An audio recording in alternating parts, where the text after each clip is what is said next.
Thank you, Chairperson, Professor Niranjan Sengupta, sir, for your kind introduction and allowing me to present this presentation. At the outset, I also want to thank the team IACM Tripura for inviting me to give this lecture, naming mainly Professor Mukut Rai, Professor Pradeep Bhaumik, and other office bearers of IACM Tripura. Today, my topic is early insulin initiation and balancing glycemic control in type 2 diabetes mellitus. Now, I will present with this case, Mr. Ashok, 35 years old, type 2 diabetes for 3 years, presented to our diabetes clinic for routine follow-up, no history of hypertension or heart disease, BMI 27.4, blood pressure normal, eGFR 69 ml per minute, that is stage 4 CKD, under SMILE NPDR. His current HbA1c 8.8%, fasting blood glucose 200, postprandial plasma glucose 240 mg per dl. He is on Glimepiride 4 mg, metformin 2 gram per day, sitagliptin 100 mg, and dapagliflozin 10 mg once daily. Therefore, this person is having type 2 diabetes for 3 years, to summarize, with uncontrolled glycemic status or poor glycemic control over 3 years with an adequate dose of 4 important oral antidiabetic agents. So what should be the next treatment of choice? That is a big question. Now, we all know the first step of management of diabetes, be it type 1 or type 2, is lifestyle modification, including diet and exercise, then metformin, then probably other OADs and insulin. Now, I want to introduce this term we all know, that is called glucotoxicity due to chronic hyperglycemia. This term refers to the detrimental effects of overexposure of blood glucose on the function of the beta cells. It has multiple etiologies which is proposed, like advanced glycosylation end products, hexosamine pathway, PKC pathway activation.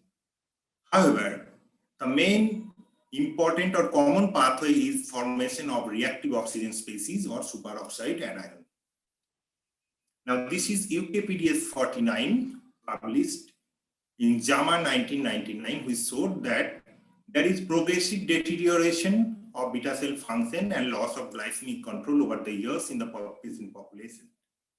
We can see at 3 years, 44% patient had HbA1c less than 7%, and at 9 years, only 13% patient had achieved A1c, maintained A1c less than 7%. On the right-hand side, we can see 50% patient had A1c less than 7% at 3 years on sulfonylureas, but at 9 years, only 20% patient had A1c less than 7%. This indicates that there is progressive loss of glycemic control or loss of durability with metformin and sulfonylureas over the time. Now, this is what is stepwise treatment of type 2 diabetes, that is OAD monotherapy, then combination dual therapy, triple therapy, then add-on basal insulin and other injectable or insulins. And this stepwise treatment of type 2 diabetes has the pitfall that over a long period of time, patient is uncontrolled, remains uncontrolled. There is hyperglycemic burden for a very long period of time. Therefore, if we start early with combination therapy or we give insulin at the earlier stage, we can maintain good glycemic control, and that will reduce the complications in the long term. Here we can see also in this study that when the A1C, when the patient achieved A1C in the first year of diagnosis due to intensive treatment, then they had lesser complications compared to the patient who did not achieve A1C less than 7% in the first year of diagnosis. And at 5.3 years, we can see that there was increased risk of myocardial infarction 67%, stroke 51%, heart failure 64%. So therefore, early and intensive glycemic control is of paramount importance in reducing the microvascular as well as the macrovascular complication in the long run. Here, this is one real-world studies, prospective, longitudinal, and observational studies from India, which is called Landmark. This study is ongoing in India. It is multi-center trial. We can see in this at 6 months of observation, we can see that there was hardly any difference of A1C in those patients who received 3 OAD compared to patients who received more than 3 OADs. So this indicates that increasing OAD number does not always give us to good glycemic control. And also it showed that if insulin is added to the regimen, patient had greater reduction of HbA1c to the extent of 0.6%, and this difference was significant compared to the patient who did not receive insulin. However, this was an observational study. Now, here in UKPDS study, also we can see that early glycemic control and early initiation leads to better glycemic durability in the long run. And we can see at the end of 6 years, patients who had received insulin, they had better glycemic control compared to those who did not. So what are the consequences of delayed initiation of insulin therapy? Those are increased risk of diabetes-related complications, microvascular as well as the macrovascular complications, increased sarcopenia and dizziness. Sarcopenia, we know that loss of muscle strength and mass. And there is reduced physical and mental fitness, reduced resistance to infections, reduced libido and sexual potency, and progressive deficit in the beta cell function and mass. So these are the all ill effects of delayed initiation of insulin. What are the benefits of early insulin initiation then?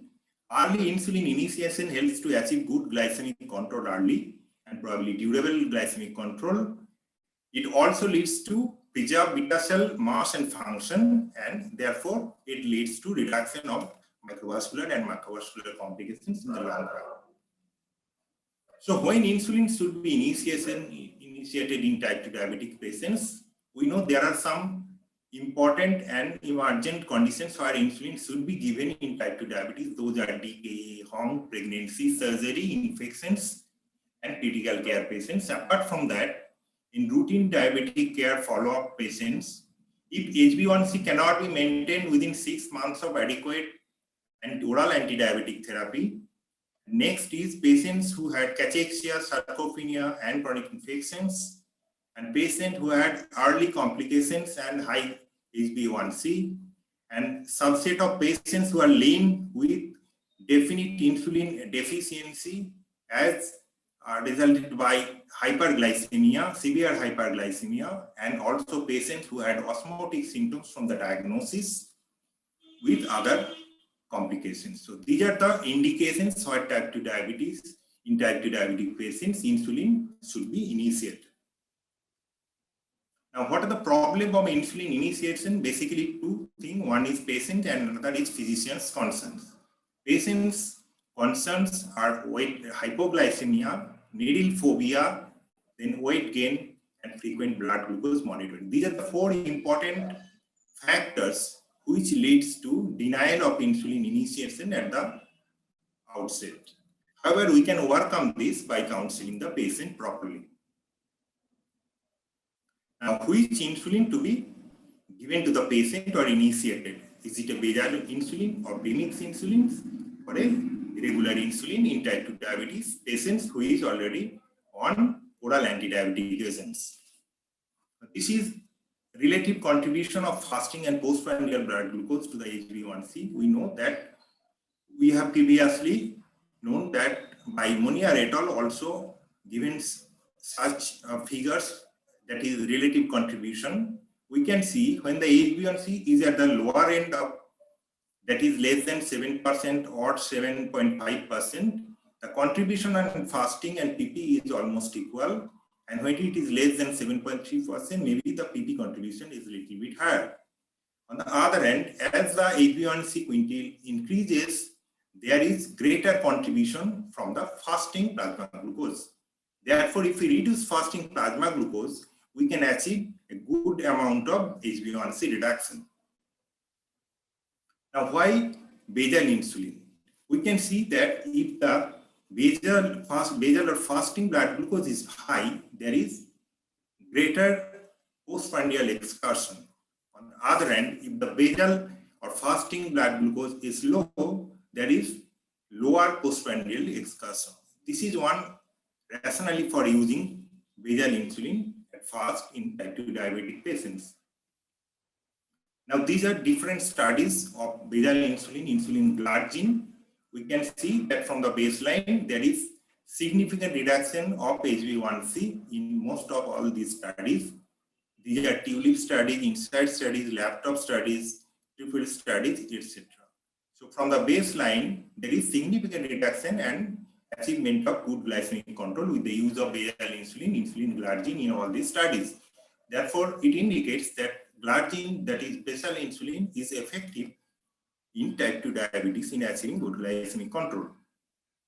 Now, when we compare glargine U100 insulin with premix insulin in the lab study, we can see that here also glargine is better compared to the premix insulin in insulin initiation. So, what are the difference between basal glargine insulin and premix insulin? First of all, that there is greater HbA1c reduction, then hypoglycemia risk is also lower with glargine compared to the premix insulin, and there is also lower weight gain compared to the premix insulin in the glargine insulin, and also better patient satisfaction because of the ease of administration. Here, also in the landmark trial, we showed that basal insulin addition leads to significant reduction of fasting as well as HbA1c reduction. Now, what are the difference between basal and premix insulin? I have already said.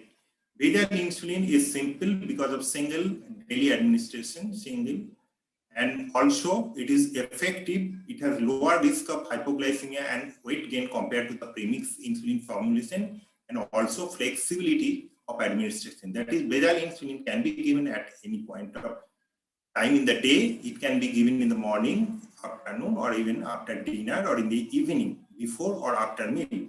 So therefore, it is more flexible. However, premix insulin has to be given before the meal, and there is higher chance of hypoglycemia and weight gain. So therefore, basal insulin is superior compared to the premix insulin while initiating insulin in the type 2 diabetes. This is CV safety of glargine. We know that there was no safety signal from use of basal insulin glargine from this CVOT outcome trial. Now, these are different basal insulin. This is glargine 100, glargine 300, degludec, and detimir insulin. You can see that in glargine, degludec, and glargine 300, there is almost no peak flat insulin profile, that is mimicking physiological basal insulin profile. Duration of action is 24 hours or more than 24 hours, and also once daily administration is equally effective and easy. Now, if we look at the recent guideline, how and when insulin should be administered, what the guideline says.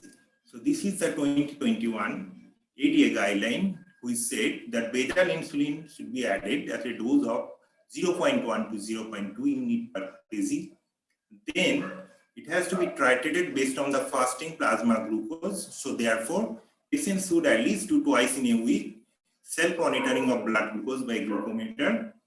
And based on the fasting plasma glucose, increase the insulin dose or decrease the insulin dose by 1 to 2 units or 10 to 20% every 3 days to achieve the fasting plasma glucose less than 130 milligram per dl.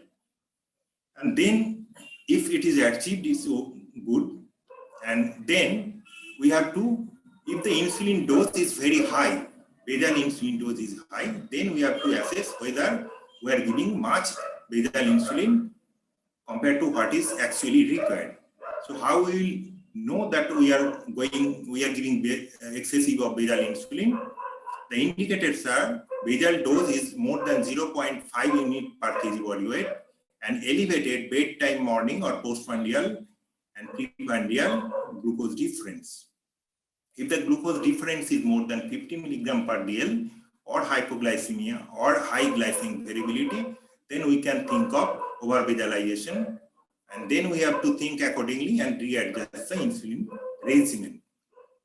So this is how we should add basal insulin, be it basal insulin analog or NPH insulin. However, basal analog insulin has the advantage of lower hypoglycemia, lower weight gain compared to the bedtime NPH insulin. However, NPH insulin is also equally effective if used properly, but it has the inherent risk of higher hypoglycemia. Now, if we look at the AACE guideline 2020, it also says that basal insulin should be added at a dose of this and 0.1 to 0.2 unit per kg body weight, and how the insulin should be titrated. This is a simple algorithm given by them. However, we have to keep in mind that if the patient experiences hypoglycemia, we have to reduce the basal insulin dose according to the blood glucose. Now, this is one thing we showed that higher fasting plasma glucose increases the mortality of COVID-19 patients. So we can see that the patient who had higher fasting plasma glucose more than 7, that is 126 milligram per dl, had lower survival, that is higher mortality. That is, the patient had 2 to 3-fold higher mortality rates in COVID patient if the fasting blood glucose is higher. So this is another important thing. This is another study which showed that per 18 milligram increase of fasting plasma glucose leads to increased admission rate at the ICU with a odd ratio of 1.59, and per 90 milligram increase of fasting plasma glucose, odd ratio of admission to ICU increases to 10.45. And overall, there is 15-fold increase in the odds of ICU admission if the fasting plasma glucose is more than 126 milligram per dl. So this indicates or suggests that controlling fasting plasma glucose as well as postprandial plasma glucose is very important in COVID patients, which has been shown to reduce mortality significantly. Now, this is the trend of insulin use from diabcare study to landmark study from 2011 to 2021, that is almost 10 years after. We can see that in this study, the basal insulin use was 13.8%. Now it has increased to 53.6%.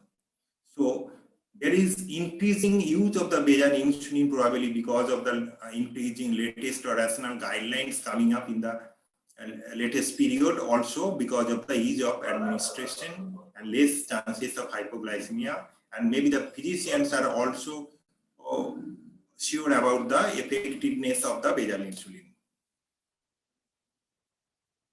Now, before I end, there are some things which we also have to be kept in mind, particularly the physicians should know that achieving good glycemic control means that patient has to adopt a good lifestyle. That means patient has to follow a healthy, balanced diet. They have to avoid something like alcohol, smoking, and sedentary lifestyle, and avoid junk foods. And they must do exercise, regular aerobic exercise, 30 minutes daily, at least 4 to 5 days per week, and also other strengthening exercise. So this is also very important to achieve good glycemic control. We should not forget this, and we should also stress on this point to the patient and counsel the patient properly. And also it is important that when we administer insulin at the outset, we must educate the patient properly. Now, patients should be educated about the probable insulin sites and where to give the insulin and how to give the right insulin injection. Abdomen is probably the best site, followed by the thigh. And insulin should be injected properly at the 90-degree angle, in most of the cases using the 4mm needle. Sometimes it can be given at a 45-degree angle, particularly those with very obese or that. However, 4mm needle with pen is available. It is not, syringe are usually 6mm or 8mm, we have to keep it in mind. So patient education regarding insulin injection is very important, and we have to reinforce this step, and also we have to rotate the site properly to avoid lipohypertrophy, which has significant impact on the glycemic excursions. Therefore, to conclude, type 2 diabetes is a progressive disease with loss of beta cell functions. Inadequate treatment leads to hyperglycemic burden and its inherent consequence of complications. Early and aggressive treatment to reduce complications and mortality is now evident from different studies. Insulinization should not be delayed in the right setting, and we must start insulin at the right patient at the right time. And basal insulin, and particularly basal analog insulin, is a perfect choice because of ease of administration, lower body weight gain, and lower chance of hypoglycemia. Thank you everyone for patient hearing.